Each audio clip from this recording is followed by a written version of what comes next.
Hello, America. One of the most important tasks for Muslim apologists here in the West is the desexualization of Islam. Islam allows sex with prepubescent girls, sex with up to 4 wives, sex with slave girls, sex with war captives. There was even a time when Islam allowed prostitution. It was called mutta. Sunnis believe that Muhammad eventually condemned the practice. Shias still believe mutta is okay. Muhammad had sex with at least 9 wives on the same day. Yes, Muhammad was allowed to break the 4-wife rule. After all, he was the one who was receiving the revelations. Nothing suspicious there. Muhammad had sex with his wife Aisha when she was 9 years old. He had sex with his female captives and his slave girls. And Muhammad, according to Surah 33:21 of the Quran, is the example that all Muslims are supposed to imitate. Islam proclaims that Muslim men who enter paradise will be given at least 72 virgins. We hear a lot about the number 72, but according to the Hadith, 72 virgins is the minimum. A really good Muslim will receive far more women in paradise. According to Ibn Kathir, the greatest Islamic commentator of all time, Muslims in paradise will be able to have sex with 100 virgins a day. And in case Muslims are worried that they won't have the strength for that much sex, Muhammad promised that Allah will give them miraculous sexual abilities, including eternal erections. Now in the West, Muslims want to portray Islam as the pure, holy, uncorrupted worship of Allah. Islam's about modesty and self-control and decency.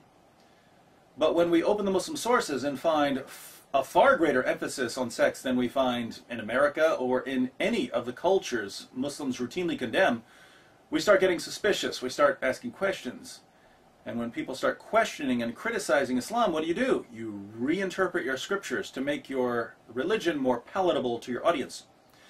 And this is the standard practice for many Muslims in the West. What's disturbing is that some of the top American television networks are now totally on board with the project. They're actually helping Muslims water down Muhammad's teachings in order to make Islam more attractive to Westerners.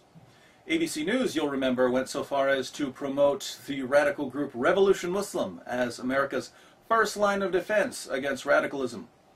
ABC has dedicated some of their best reporters to the task of painting a rosy picture of Islam. So, ABC, let's focus on just one of the questions you answered for us in your 2020 special. What about all those virgins in paradise? That's a concern to some of us in the West. Do you think you could get someone to reinterpret Muhammad's teachings for us? Is there anything in the Quran that promises 72 virgins for a holy martyr? I don't see any evidence in the Quran for the pledge of 72 virgins. This notion of 72 virgins actually comes from a mistranslation, with the real translation being 72 raisins. And other more modern books distort the scripture even more. 72 raisins? 72 raisins. 72 raisins? 72 raisins. Raisins? 72 raisins. These things? 72 raisins. Why not just go to the grocery store? 72 raisins. You see, all those terrorists and suicide bombers shouldn't have listened to their sheikhs. They should have gone to ABC News for the correct interpretation of the Quran. Then they would have realized that Islam only promises raisins, not virgins, in paradise. And let's face it, who's going to blow himself up for a box of raisins? Irsad Manji claims that the term horis should be translated as raisins. Now, just to make this easy for Miss Manji, I'm going to throw out all of the hadith, all of the seerah literature, all of the commentaries, and all of their clear descriptions of sex with horis. That's where we get the real details about Muhammad's paradise. But let's just go with the Quran on this one. What does the Quran say about the horis Muslims will receive in paradise? Surah 44, 51 through 54. As for the righteous, they shall be lodged in peace together amid gardens and fountains, arrayed in rich silks and fine brocade. Even thus, and we shall wed them to dark-eyed houris. So Muslims are going to marry these houris. Surah 52:20. They will recline with ease on thrones arranged in ranks, and we shall marry them to houris, female fair ones, with wide, lovely eyes. Again, Muslims are going to marry their houris. Surah 55, 54 through 56, they shall recline on couches lined with thick brocade, and within reach will hang the fruits of both gardens. Which of your Lord's blessings would you deny? Therein are bashful virgins, whom neither man nor genie will have touched before.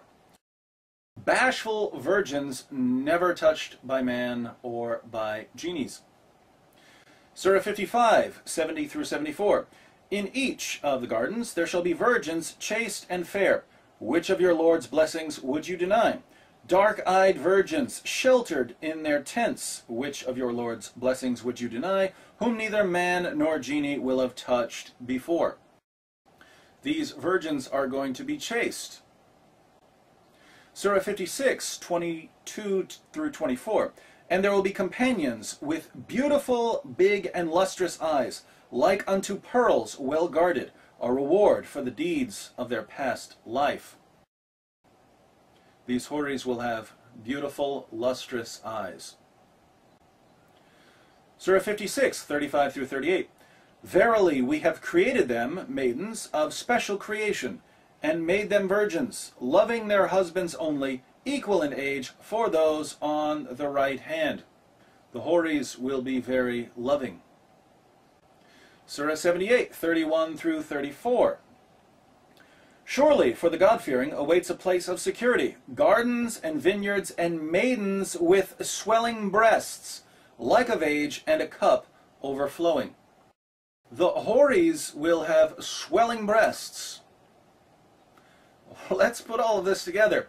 According to ABC News, Muslims in Paradise will get married to beautiful-eyed, large-breasted, chaste, loving raisins that have never been touched by man or jinn.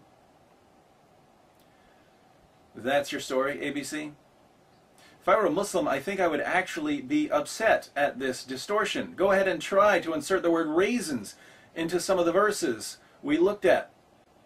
And we shall marry them to Raisins. With wide, lovely eyes. Surely, for the God-fearing awaits a place of security, gardens and vineyards and Raisins. with swelling breasts. Is ABC News accusing Muslims of being attracted to raisins? Oh, the Islamophobia. Being attracted to raisins would be much, much weirder than being attracted to virgins. It's grapophilia. Do you like dried fruit? Convert to Islam. You'll get to marry some large-breasted raisins. ABC did this over and over again in their special about Islam. They would raise a question, an important question, like, why is there such an emphasis in Islam on deflowering virgins in paradise?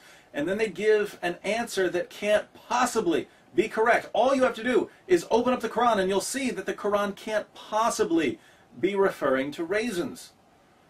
And then after misleading millions of Americans, ABC would move on to the next topic. When did it become the job of American television networks to deceive Americans, to water down the facts, and to help propagate Islam? I don't know. But the sooner people realize what's going on, the sooner we can start demanding accurate answers to our questions. Stay tuned, America. We've got a lot more to cover.